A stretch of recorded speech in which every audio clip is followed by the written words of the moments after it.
Oi, gente. Nós vamos para a nossa última aulinha do mês de junho, certo?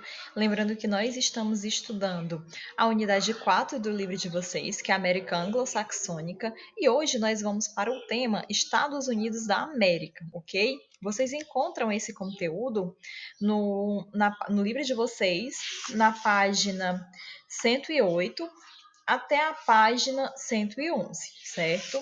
Então, vamos entender um pouquinho sobre a organização territorial dos Estados Unidos. É, Os Estados Unidos, ele é o segundo maior país do continente americano, é o terceiro mais extenso do mundo. Ele é apenas superado pela Rússia e pelo Canadá. O seu imenso território, ele é rico em recursos naturais, o que ajuda a impulsionar a indústria, a industrialização e o desenvolvimento econômico. Nós temos aqui a saída para os oceanos Atlântico e o Pacífico, que acabam favorecendo o comércio com a Europa, com a Ásia.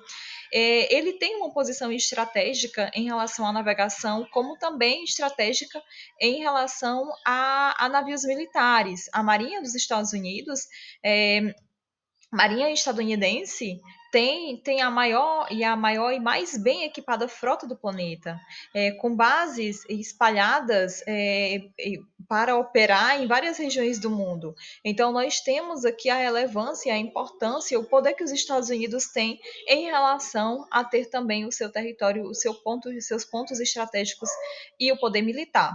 Em relação à sua organização política, nós podemos perceber que o território dos Estados Unidos ele é composto por 50 unidades federativas, que são os estados, e, e 11 distritos federais, na verdade, um distrito federal, certo? Desculpa, onde se encontra a capital do país, que é Washington.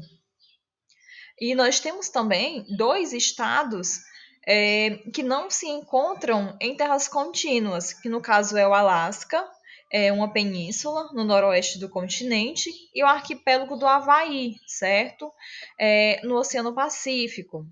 Os Estados Unidos, é, o nome oficial, né, do país constitui uma federação que se caracteriza por um estado estado descentralizado, ou seja, os estados eles possuem autonomia política expressas pela própria Constituição e também possuem unidades federativas independentes. As leis elas podem ser diferentes de um estado para o outro dentro do território dos Estados Unidos.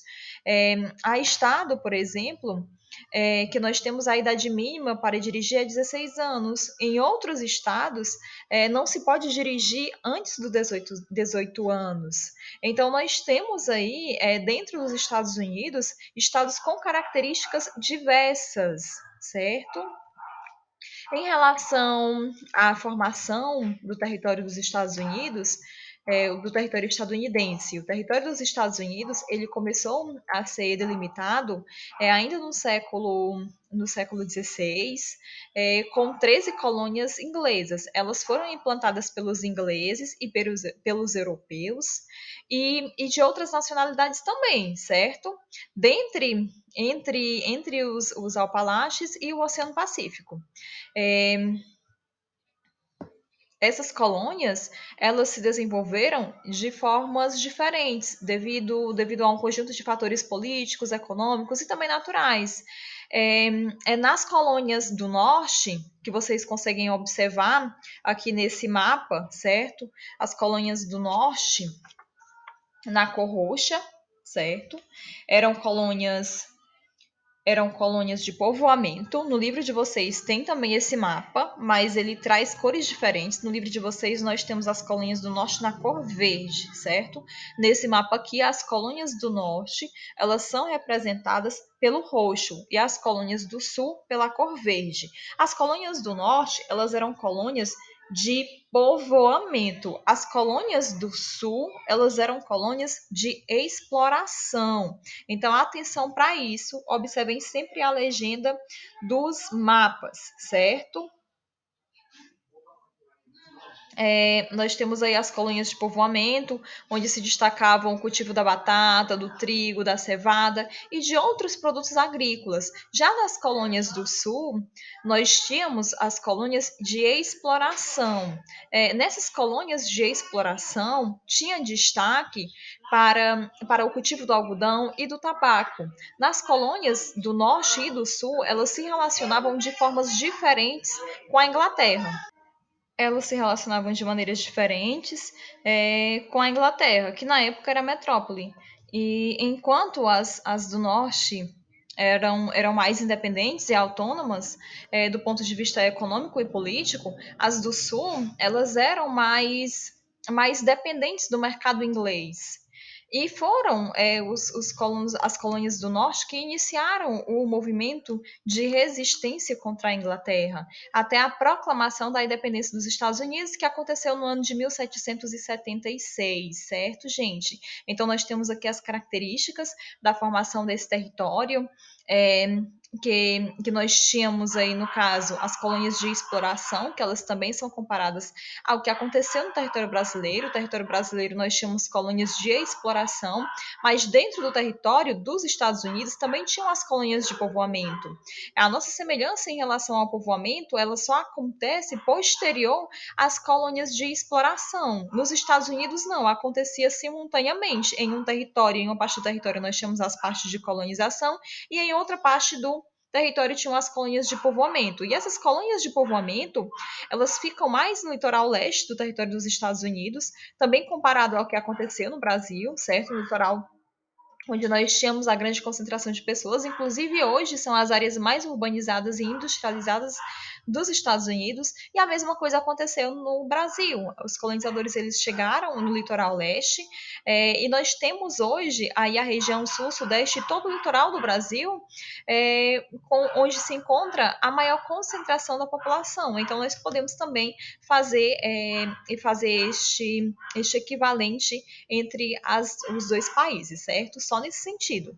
E aí, só para finalizar o nosso conteúdo em relação à expansão dos Estados Unidos para o oeste, certo? Após a independência dos Estados Unidos, em 1776, o governo estadunidense ele iniciou um processo de expansão territorial para o oeste, justificado pela doutrina do Destino Manifesto, certo? Essa doutrina ela dizia o seguinte, que os Estados Unidos, os estadunidenses, na verdade, eles foram escolhidos por Deus para se apropriar das terras entre o Oceano Atlântico e o Oceano Pacífico, onde deveriam constituir uma grande nação. E essa ideologia, aliada à ideia de superioridade racial anglo-saxã, foi a responsável e a metodologia utilizada aí para justificar o não para justificar não só o expansionismo, mas também o extermínio dos indígenas. É porque essa região, ela tinha, assim, muitos indígenas, assim como existiam indígenas no território brasileiro quando os colonizadores chegaram. E muito pelo contrário, muitos, na verdade, eles eram contrários a essa doutrina, especialmente na porção norte dos Estados Unidos. Mas o discurso, ele era utilizado para a conquista de territórios. E com a expansão territorial, envolveu a compra de territórios da França e da Espanha, tratados de cessão com a Inglaterra, conflitos com o México, excursão, matança e confinamento dos povos indígenas em reservas, tudo isso nós temos relacionados ao o processo de colonização e ocupação dessas terras ao oeste, certo? Que ele se completou há cerca de 60 anos, quando foi atingido a costa leste do Pacífico.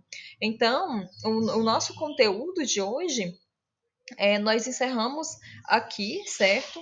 Nas nossas próximas aulas pós-férias, nós vamos trabalhar os aspectos populacionais dos Estados Unidos e nós temos também uma atividade referente a esse conteúdo estudado, que essa atividade ela fica na página 108 do livro de vocês. Vocês basicamente vão observar o mapa da abertura do nosso capítulo e do nosso estudo, certo? que é esse mapa, e vão responder as questões de acordo com a análise do mapa, certo? Lembrando que vocês irão colocar apenas as respostas de caneta, certo? Tira a foto do caderno e envia lá através aluno online para que eu receba e possa corrigir a atividade de vocês. Essa atividade ela é composta por 4 questões e nós vamos entender cada uma dessas questões agora. Lembrando mais uma vez que essas questões elas são feitas a partir do nosso estudo e a partir principalmente da análise do mapa, certo? Primeira questão: quais países fazem fronteira com os Estados Unidos? Vocês vão olhar o mapa, tanto esse que está aqui na telinha de vocês, quanto o que está no livro didático de vocês, que é o mesmo, certo? E vão dizer quais são esses 2 países que fazem fronteira com todo esse território aí dos Estados Unidos, ok? Na segunda questão, está pedindo: cite 2 estados do território estadunidense que fazem fronteira com o Canadá ou com e outros 2 com o México. Então você vai aqui nessa parte cinza, nós temos o Canadá, aqui nessa outra parte cinza nós temos o México. Você vai lá no livro de você, vê que país está nessa linha de fronteira aqui no início desse território do México, já no início do território ali na fronteira com o Canadá, e vai citar 2 nomes para os Estados Unidos e 2 nomes de países para o Canadá, certo? Então são países localizados em porções diferentes do território. Na terceira questão, pergunta quais os oceanos banham o território dos Estados Unidos. A partir da observação do mapa, que está na telinha de vocês aqui, que está no livro de vocês, vocês conseguem ver também o nome desses 2 oceanos, ok? E na quarta questão, por que os estados do Alasca e do Havaí não aparecem representados no mesmo mapa que os demais estados? Nós temos aqui, né, nesse mapa, e no livro de vocês também, uma porção, um mosaico muito colorido aqui de todos os estados que pertencem, que são dos Estados Unidos, porém nós temos 2 territórios que eles são dos Estados Unidos, porém eles não estão ligados em terras contínuas. Esses estados são o Alasca, certo? Está aqui no cantinho do mapa de vocês, e também o Havaí, e eles não aparecem nessa mesma porção aí desse mosaico de cores que representam todos os estados dos Estados Unidos, porque eles são estados separados do território estadunidense, ou seja, eles são territórios não contínuos, mas que pertencem aos Estados Unidos, ok, gente? Então, essa é a nossa atividade. Mais uma vez, observando o mapa, sempre observando o mapa. Todas as respostas da nossa atividade estão no mapa. É só questão de leitura e atenção em relação ao mapa. E é isso, certo? Como eu falei para vocês anteriormente, essa é a nossa última aula do mês de junho. Então, façam a atividade e depois disso, boas férias para todos vocês e fiquem todo mundo bem, certo? Todos bem. E logo, logo a gente está de volta, tá bom? Tchau, tchau, boas férias e até a volta.